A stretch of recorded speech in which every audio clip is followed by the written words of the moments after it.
and good evening. So, Marcus C. Williams here. And usually on Let's Talk, we talk about politics, we talk about current events, and stuff like that. Tonight, we're going to go a little bit of a different route and we're going to talk about marriage, family, and the unrealistic expectations that are out there, as well as the collapse of the family.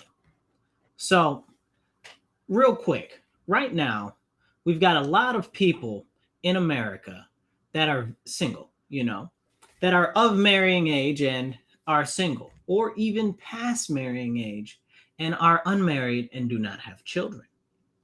Now, a lot of these people want to be wed, they want to have children, or some of them just want to have children and not be wed, which is a whole separate conversation for something time later. But anyway, so I'd like to start off this by going into the fact that we've stepped away very far from traditional roles in life and traditional values as far as a country goes. So I could expand that and say that more so, all of Western society and the majority of Europe, being Western society and America, have stepped very far away from that. Some countries, like Hungary, for instance, and I think Estonia, are really desperately trying to hold on to their more traditional values, like a husband and a wife, a man is a man, a woman is a woman type of a situation. Those are very, very important things that are not just based in traditional, what would you call it? Traditional societal roles, but I mean, traditional biblical roles as well, right? And traditional biblical roles are very important. You've got traditionally the man who is the provider, and you've got the woman who is the caretaker of the family in general and the children. And the concept is the man, he goes out and he works and he makes a living, or he goes and hunts and brings back food to support the family so that they can continue on. The husband is the protector, the builder, the provider, stuff like that, more traditional. And the wife tends to be the homemaker, the caregiver, and that's not just a caregiver for the children, also the caregiver for the general whole of the family, and the husband as well. That's a very important position to actually hold. Being a caregiver, it's important. Now, as we've moved away from traditional roles, you'll see some women out there that are like, oh, well, I want to be a homemaker. And people will be like, no, you can't be a homemaker. You got to go get a job. And I'm just like, well, why is that? That's a very interesting concept. I thought the whole concept of the feminism and the feminist movement was supposed to be that a woman could do what she wants, but you're harping on a woman that wants to actually have a traditional marriage or be a traditional housewife. How is that being pro female, right? Like, shouldn't females have the right to choose the way that they live and their style if that's what you proclaim to espouse? It's just very interesting the way that people have different thoughts and concepts in their heads, and they say that they stand for one thing, but then when you present something contrary to what they pretend to care about, but is well within their values, they're like, no, no, no, you can't do that. That's problematic. So what we've seen over years is a couple of things have happened. We saw the push for females to leave the home and go into the workforce. Now we have to ask ourselves, who did that really assist? Was that really beneficial to women, or was that more so for wealthy business owners and the elite by breaking up the family?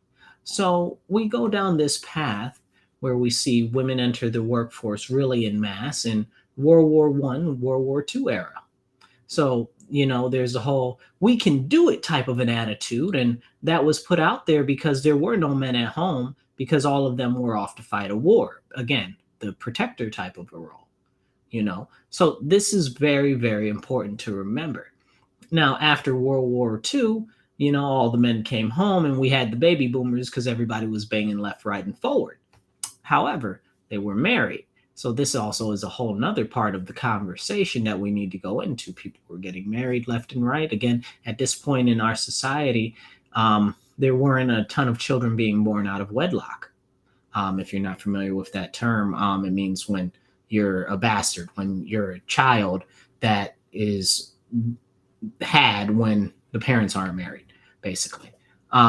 So now we see this concept that women should go into the workforce. When the 50s came and everybody, all the men came back, the women were happy to go back into their more traditional roles of being at home and being stay at home wives. And then we see this great rise in society, especially with the suburban sprawl where everybody was able to get a house and the women could go out and raise the kids and play cards and be more relaxed again. We'll go more into this later, but it's more to the point that I'm getting to. Um, and then after that, there was this great sexual revolution, free love, and women should be able to go around and just sleep with whoever they want. And you don't need to have a man, and men aren't important. And you can do what you want to because you're a strong, independent woman. And this is when we started to see this whole creep start to happen in society you know so this really starts to really kick off in like the 60s, but you see it really start to hit home in the 70s, and then the free love era in the Vietnam, and after that it just kind of started to integrate itself into society and slowly chip away at these type of familial roles and more traditional roles. Now what we have right now is a generation. I wouldn't even say a generation, right? I'd say probably two, maybe two and a half generations. It probably extend all the way back to what's it, Gen X, right? So Gen X, millennial, and Gen Z, which are coming into marrying age now. So marrying age is between about 18 and 25. So that's about marrying age. Anything above that is past marrying age prime, because those are your general what's conceived of being as childbearing years. So the best ones, especially in the case of the female, you know. So now we've got a lot of people in that age range that are like, oh no, I don't want to get married. I want to wait. I want to wait. I want to wait. Well, where did that concept come from? That concept came from all of this free, independent, free love, free spirit. I don't need a man type of an attitude, burn traditional society type of concept. And that really, really, really did a large detriment. We could go into talking about the issues with the economy. We could go into talking about the issues with the children and the educational system, where the schools started to become the parents, especially in Gen X's case, and the millennials, and now they're the complete parents in Gen Z, because listen to Joe Biden talk, and Kamala Harris, he'll say, "You don't have any kids. Those aren't your kids. Those are all of our kids," and that's wrong. That's not the way this works at all. So we've got a lot of people that are trying to couple up now, but many of them are out of the marrying age. So this is a very serious issue because people are looking for love everywhere. They're looking, they're striving, they're trying to find it. And it's so hard and it's so difficult. And the question is, why is it so hard and it's so difficult? Because there's so many crazy standards out there. And because the traditional values have been broken up and destroyed, people don't value the same stuff anymore. So people that do want to get married many times don't match up with others because they don't want to get married. Or worse off, they do want to get married, but now the both want to get married, but now they don't match each other's what would you call it? I don't know, grading rubric per se. And this is a very, very serious issue. We're seeing more and more lonely people. We're seeing more and more depressed people, adults and adolescents also, that are within marrying and childbearing age, and they can't find a mate. They can't find a mate. And you'd think that they'd be able to, but we've got a couple of things working against everything. You've got the age of Tinder and swipe left, swipe right, and all of these other dating apps, which is perpetuating this free love, no ties, no type of bonds, casual sex relationship type of an aspect. And that's not good, because if you do eventually want to get married, nobody wants somebody that's all run through. That's a very serious issue. And these are things that people don't necessarily want to talk about. It's really, really, really, really problematic. And I'm going to play a video of this guy real quick for you. So this guy is an older gentleman. I don't know exactly how old he is, but probably in his late 30s, maybe 40s, early 40s, and he's looking for someone, anyone, right? As many people are. And I'll just play the video and I'll let the video speak for itself. Let's let's cue this up. So I just left the restaurant after waiting 30 minutes for a date to show up, and apparently I got stood up. I don't know what to say. Like, I'm trying to do everything right to be a gentleman. I brought flowers. I've been consistent talking with this girl for 2 weeks, trying to get to know what she likes, what she doesn't like. I made plans. I picked the restaurant, the day, and the time. I've done everything to be just the kind of guy that would value somebody's time. Like, I'm just looking for my person. I'm just looking for the one that I guess is out there for me. I mean, I want to be somebody's husband someday, father. I'm trying to do everything that's right, and I just get stood up. Like, my feelings didn't even matter. Sitting there eating a meal by myself and realizing that nobody even cares about people anymore. Like, alien dating shouldn't even be this hard. It shouldn't be this hard to find somebody. It shouldn't be this difficult to fall in love. To kind to one another. Like, what? Ladies, tell me, what did I do wrong? So now let's go through and unpack what we just saw. Now, this man, he's engaged with a female. He says, "Hey, he's caught her, however he found her on an app or in person on text or whatever." So he's been communicating with her back and forth, and for about the last 2 weeks. So he decided to set up a time and a date for a date, and he went to the restaurant, and she stood him up. So she stood him up, but he did, as he said, everything that you would expect a woman to want. He was attentive. He attempted to get to know her better. And he even brought flowers to the date. How sweet is that? But now we look at the general woman today, and I know that this isn't all women. So if this isn't you, it's not you, but you already know exactly who I'm talking about. And you probably know about 20 or 30 of these daggone Felicias as it is. Okay. So you get all these females out there that are like, "Oh, I don't want a sweet man. Oh, he's opening doors. Oh, he's bringing flowers. Oh, he's being nice. Oh, he's simping or whatever, And traditionally, we would consider this like chivalry, right? Like this would be some sort of a chivalrous act. This is what you're supposed to do as a man.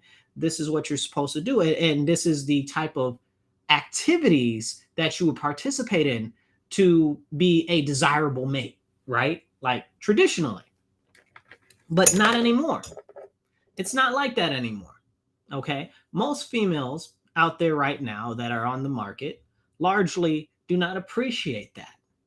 And I know people say, "Oh, well, it's not me. I appreciate those things." See, but if you say that, how many of them are out there that are like that. And most of the ones that do kind of appreciate those type of things are already taken. Okay. And this is a very serious issue because there are a lot of men like him that are out there that are looking for their other half, that are looking for their, as he said, his person. And they do want to get married and they do want to have kids and things like that. Right. But they're too nice. Right. Or they're just not right. Now, I'd like to call attention to his age as he's an older man, a younger older man, right? Because he's like maybe early 40s. I don't know what you call that. So very clearly, he hasn't found a wife as of yet. Now, why is this? Because people are waiting later and later in life to get married, to have kids, and to find somebody to settle down with. And I'd like to point out that word, settle down, right? Like, why are you waiting so long to settle down? Because the internet told you, because it's popular, because it's what's fashionable. See, this is the type of conversation that we need to start having. Why is it now so everybody, all these females are so keen on not settling down? And now you'll say, "Oh, well, Marcus, there are men like that too." Yes, there are men, but I guarantee you and assure you that it is not remotely the number of men in comparison to women that are like that, that are of that mindset. And additionally to that, I'd say that it is the women that drive the settling down aspect of a relationship. Okay. Almost all men want to be fathers, period. It's what's ingrained in them. Okay. Now, men don't all necessarily want marriage because it's been popularized by women that you can have plenty of sex with all different types of women without actually being married. Now, I'm not saying that you should wait till marriage, but I'm saying that you should probably wait till marriage.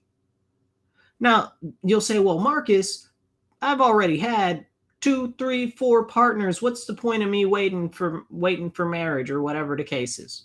That's a very fair question. That is a very fair question. Okay. So me, myself, I'll give myself as an example. I'm looking for a wife currently. Or waiting for my wife to find me, right? You know. Um, but the fact of the matter is, I'm not a virgin, right? But I'm not some hoe out here in the streets banging every piece of meat that I can, because I could. There were 2 people over the weekend, and they both propositioned me, and I'm like, nah, because I'm not about that life. Also, I'm considerably attractive, so that's another part of the issue, right? Like, if you are attractive, you have a much wider selection and pool to choose from. But also, if you're attractive, you're also seen to be more likely to have had more partners. Now, I've got a close friend, and when I tell you that he's been up and down and through more people than go through Grand Central Station. I mean, I don't know what to tell you, but that'd probably be about near the truth. And for me, that don't make no rabbit sense. Okay. But some people think that it's okay because it's been normalized by our culture and our society.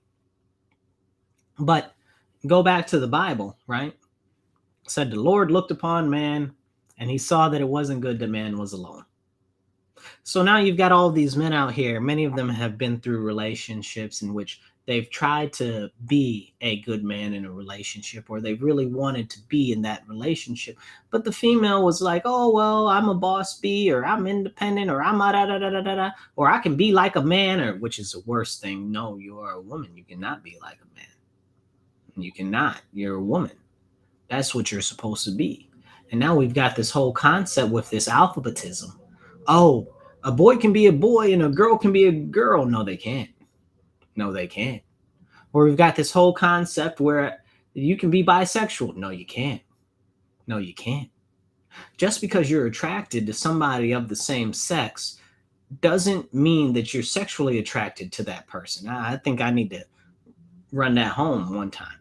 Just because you're attracted to some person that is of the same sex does not mean that you necessarily have to have sex with that person as of the same gender or actually are sexually attracted to that person.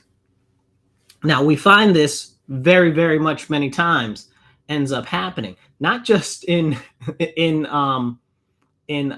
people's relationships where they're like, I want to have intercourse with somebody of the same gender, right? We also find it with narcissistic personality disorder, or even people that are maybe like themselves just a little bit, because there are those out there that like the attract likes, right? Like, I like me. I think I'm pretty cool. I might like a female that's similar to me, which might not necessarily be the best female for me, but I might like them because I see the traits in me that are like me. So I like that. Now, as a male, I can admit that another man is got a good physique or is probably attractive looking.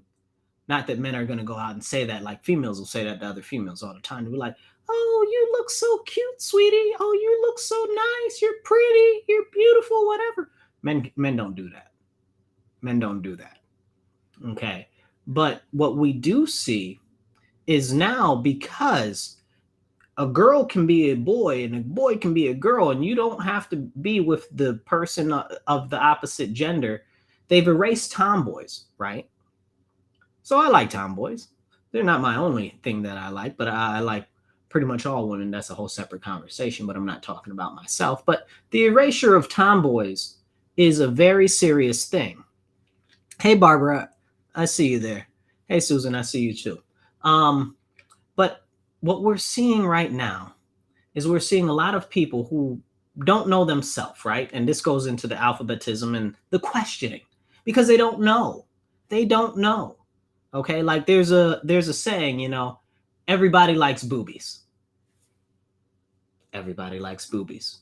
Boobies are like balloons. Everybody likes balloons. If you don't like balloons, there's something wrong with you. Boobies, right? So why? Because those are things that are ingrained in us that are nurturing, that have stuff that are in relation to our youth and us being able to grow and also procreate. So what we see a lot, unfortunately, is a lot of women, see other women and they're like, oh, well, I like her features or I think that she's pretty, because you find that as something that would be possibly appealing to men. So they're like, oh, I want to mess with them or whatever the case is, blah, blah, blah. And that's not really what it is because they've been taught wrong. They've been taught that that's okay. They've been taught that that's normal, which neither of those things are true. You know, you got two things that are true. You got somebody's gay, which is all their own thing and they got to deal with that, or you got gay for pay. You don't really have a bisexual thing. It's not. You can like traits of the same gender, but that does not make you bisexual. That's something is wrong in your head. You need to fix yourself. Okay? Because if you were homosexual, you'd know you were homosexual. This is a serious problem, and I'm going to get into exactly why very fast. So, why is this a problem? Because now all types of females, if you check them out, let's say you go online and you go through bios, you're trying to find somebody on Tinder or whatever. Everybody's some sort of alphabet. Okay. Largely, a lot of these females out there are like, I'm bi. Okay. The new fashionable thing is I'm poly, which is not even, that's for a whole nother thing to talk about separately from this. But the fact is that if you are looking for somebody to marry, if you are looking for somebody to so-called wife up, if you are looking to somebody to have kids with, do you want somebody that's bisexual? Can you really even trust them with having any type of friends or being around anybody? Because you know that they're very open to having sex with anybody. Why would you want to be with that person? Why? Wouldn't that just cause more complication in life? So this is one of the very serious issues that is not being addressed. People don't want to talk about it. It's offensive. It hurts people's feelings. But we have to be real. We're in the middle of depopulation of the human species. We're about to go extinct if we keep procreating at the rate that we are. And people will say, oh, global warming, overpopulation, bull jive. Okay, there is no overpopulation. Even Elon Musk, love him or hate him, okay, is constantly banging ringing the bell, talking about we're having depopulation and we're going to hit the point where we're at a human crisis where we're having a negative birth rate. And we're already there. We're already there. Humans are having a negative birth rate. We don't have enough kids, period. End of story. Why don't we have enough kids? Because we're waiting too long to have children. People will say, oh, well, Marcus, what about teenage pregnancy? What's the problem with teenage pregnancy? Let's jump into this because this is the real core of this discussion right here. What's the problem with teenage pregnancy? Who told you that teenage pregnancy was wrong, right? The government told you that. The TV told you that. The movies told you that. At what point did teenage pregnancy become wrong? I'll tell you exactly the point at when it came wrong. It became wrong when people stopped getting married in their teens. So now you had a lot of unwed mothers. I'm sure you probably heard of a shotgun wedding where they where the parents would be, somebody knock some kid would knock the daughter up and the father would go get the shotgun and be like, y'all about to get married because you're going to make her a decent woman. And again, that concept of a decent woman it's kind of warped and it's kind of disappeared now.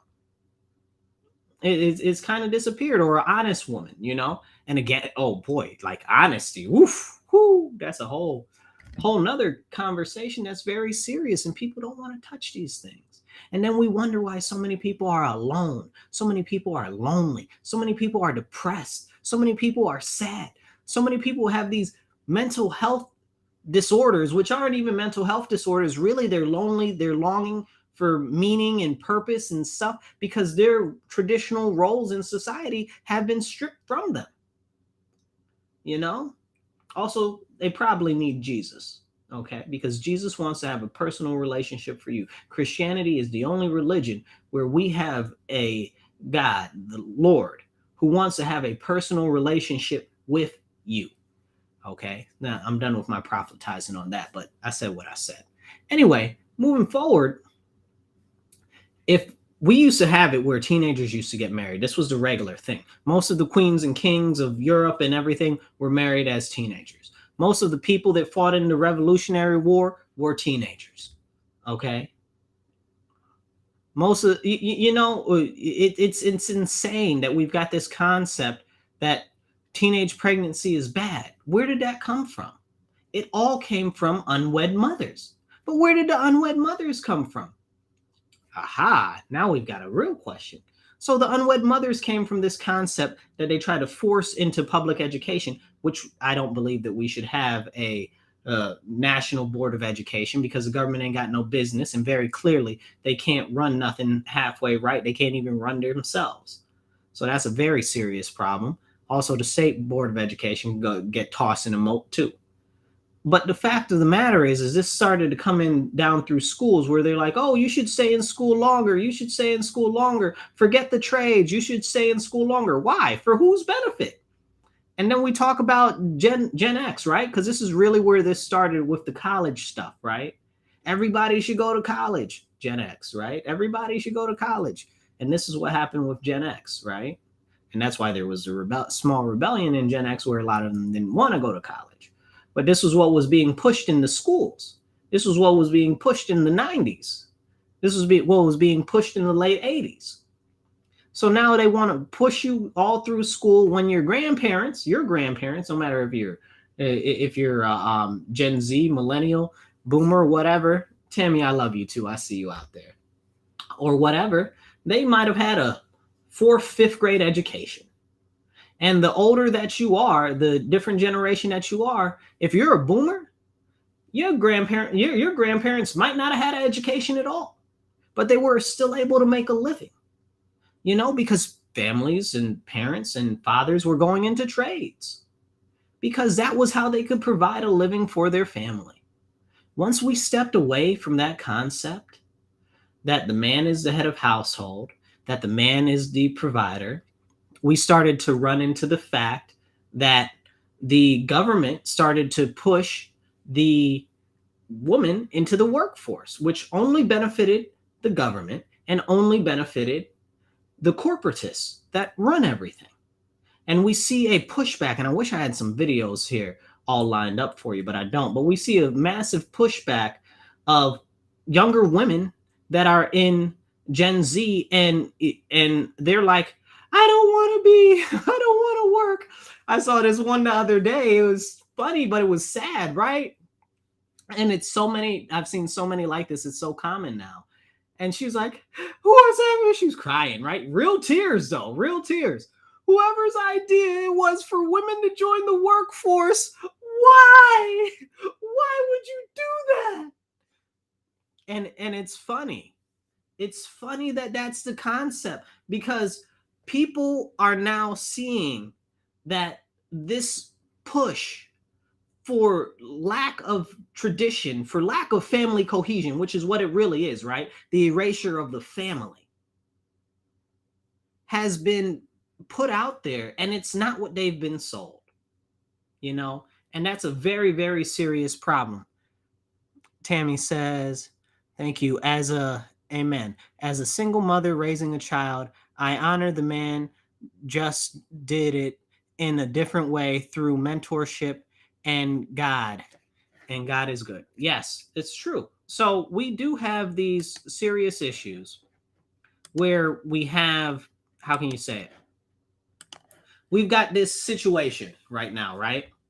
Where we've got all these women who are unmarried and they're starting to get up in age and they're looking for husbands. But men at this point largely have been through many different situations where they've tried to get involved with women, or and it hasn't been successful, or they've been involved with women and they've gotten torn down, or the relationships didn't work out, or she was a bad person, or whatever, because it's a lot of females out there, and instead of feminine energy they're trying to encompass male masculine energy, and this is a problem. This is why we see all of the very serious issues that are facing our society. And I'd like to go back to that point about the marriage ages, right? So, what was wrong with teen pregnancies? It was because they were unwed mothers. Why were they unwed mothers? Because it had been pushed that you don't need to get married. It had been pushed that the economy is so great, everybody can do whatever they want, and you don't need a partner to help to lead the family or whatever the case is. So that was a serious issue. Now check this out. Okay. So there are bat mitzvahs and bach mitzvahs, right? Bat mitzvahs and bach mitzvahs. You know what I'm saying. Anyway, right? So we're talking 13, 14, right? Like, because they're becoming a man or a woman at that age, right? We still have quinceañeras, right? So because a young lady should be a woman at 15, right? Like, so these are the things and the concepts that are not old. These are still consistent values that we're showing. However, the greater whole of Westernized society has said that teenagers don't need to be responsible or accountable for anything that they do.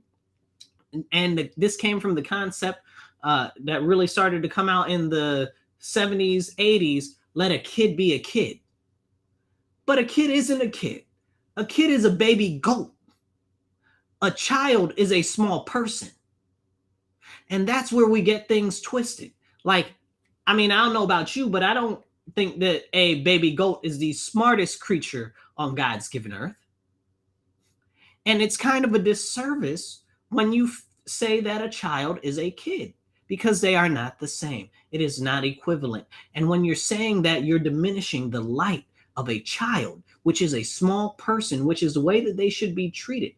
And we've got all types of early education stuff and learning that'll tell you that if you're engaging with a small child, you should speak to them like an adult, because it helps their brain form faster and better. This is what's happened. We've minimized and diminished the youth so much that you've got people out here 30, 40 years old that are still children, still teenagers, because you never let them grow up. You never let them have the responsibility and be recognized as an adult the way that they should have. Right now in New York State, they've got it in New York State, they got a law where anyone 12 and older, they don't have to tell their parents if they're getting medical treatment, taking medication or anything. They don't have to get their parents' permission either. And they don't have to tell their parents. And the schools are pushing this. This is a real thing. So if New York State, a 12-year-old can make those type of life decisions, why is a 12-year-old not able to start being responsible for themselves? Because that's what you're telling me. You're telling me that they're responsible enough to make these life-changing, serious decisions on medicines, operations, and stuff like that. But they're not old enough to be accountable for themselves, and they have to stay accountable underneath the parent till they're 25. But the government is also at the same time telling you that the parents aren't the parents, that the government is the parents. So do you see that mixed messaging? And this is why the youth never grow up. And this is why it's getting worse and worse. We see these youth out here stealing all of these vehicles right now. I don't know if that's going on where you are, but in the city that I am in, Rochester, New York, it's very serious. Why? Because these youth, these teenagers are young adults. They are adults. But somehow in the concept of the last 20, 30 years, it hasn't even been a whole 40 years, right? This concept has gone out the window that teenagers are also adults and that they should be able to be held accountable for what they do. Now let's wrap this back together and bring it into dating and marriage and stuff like that. So let's say I'm looking for a female right now, which I am, but I've got some standards that I need to be met, you know, and I think that they're pretty fair standards. I'm not very much into into piercings and stuff like that, and I'm not into tattoos, right? For various reasons, but I feel like you are a beautiful canvas that has been blessed and touched by the Lord and crafted by the Lord Himself in greatness and majesty. Why would you want to ruin something like that? That's like somebody scribbling on top of a Da Vinci. I'm not with that, you know. It's so for me, that's not the biggest trait. That I don't find that very desirable.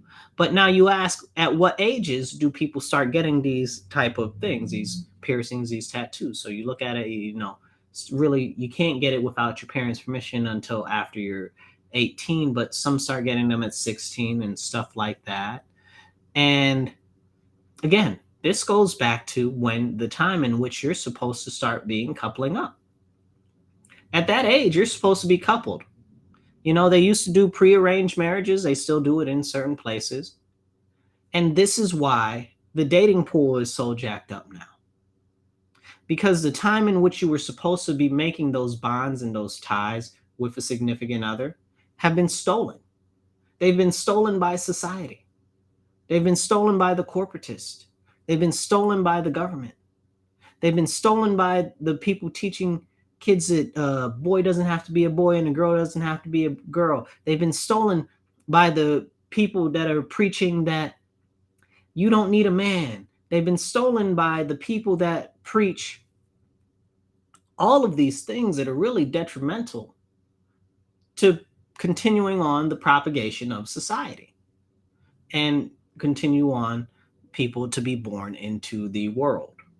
So we know a lot of people freeze their eggs, they do all of this stuff, or they go donate to a sperm bank or all these things to try to preserve their ability to reproduce later on. Later in life, maybe they hope that they find somebody because they're putting their career first. They're putting this first. They're putting everything first, but the family, which is supposed to be the real serious thing, which has been spurred on by the government and inflation. Don't even get me started on how inflation is a complete scam and the government's doing it on purpose to keep you indebted to them and continue to keep you working for life and to erode away at the family and the birth rate. But that's a whole nother separate conversation. But it's real serious because it's difficult. Because at the time in which you start making those decisions, you start making those I'm going to change my body type of decisions. 16, right? You know, you start getting tattoos and nose rings and nose piercings, and then you get eye piercings, and then you get dermals, and then you get all these other things, right? So this is a time when you're growing as an individual, but it's supposed to be the time when you're growing as a couple. See, and people say, "Oh well, I'm out of college, I'm out of high school, I don't know what I want to do. I got all these years and da da da da da." But this goes back to who told you that? Who told you that? By the time you turn around, you're old. You're 50, you know. Who told you you have all this time? You don't have this much time. It's honestly not that much.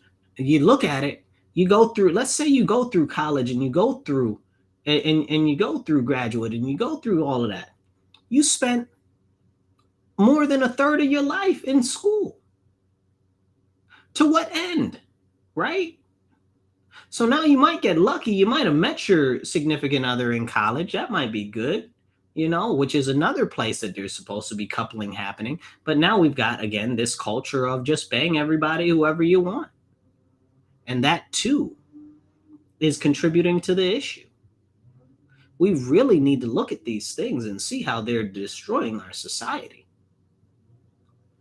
I mean, like I said, that guy said, listen, I'm just trying to find the person that's for me. It's because you waited too long. It's because society told you to wait so long. And now everybody's got their own issues, or they're all hard up because They've been jaded by society, and now they've got all these ridiculous personality quirks and all of these other issues. It's serious. It's serious, people. But we can't talk about that because it's a topic that nobody wants to talk about. So we figured on Let's Talk. We'll talk about that tonight. Drink water, stay hydrated.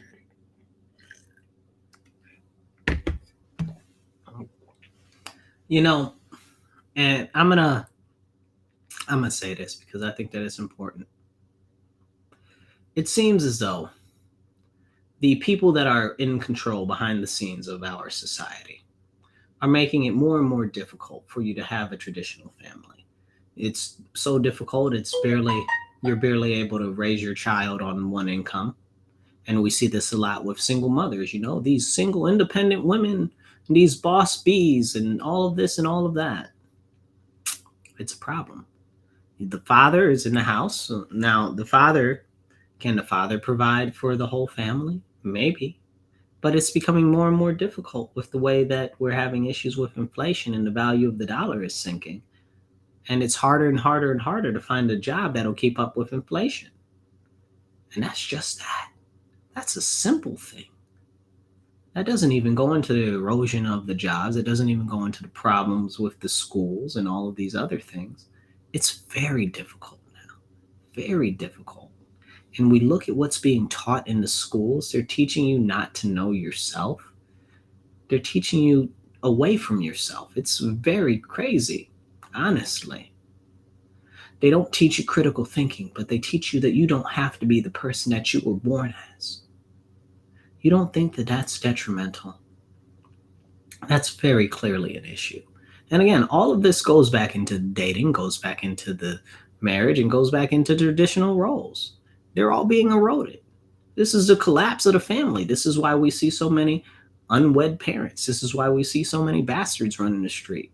Okay, and you're like, Marcus, you can't say that. I can say that. I'm a bastard myself. Anyway, I'm serious, but I make light of it because this is very, very important. This is very, very important. We have to reassess the way that these traditional roles in society are and what's being pushed upon us. Like the women want to be men. Not even that women want to be men, right? But the women want to be more masculine and they want to be like, and the women be like,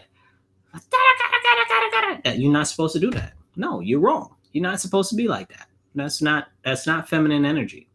That's masculine energy. And you sometimes hear about the divine feminine and stuff like that. Well, where is it? All these females out here want to be men, want to act like they're men, and it's a problem. Then we've got all these men that want to act like they're females, all soft and all emotional, and you say anything and they're, we gotta fight because you're questioning masculinity. Well, it's because you're being a little bee.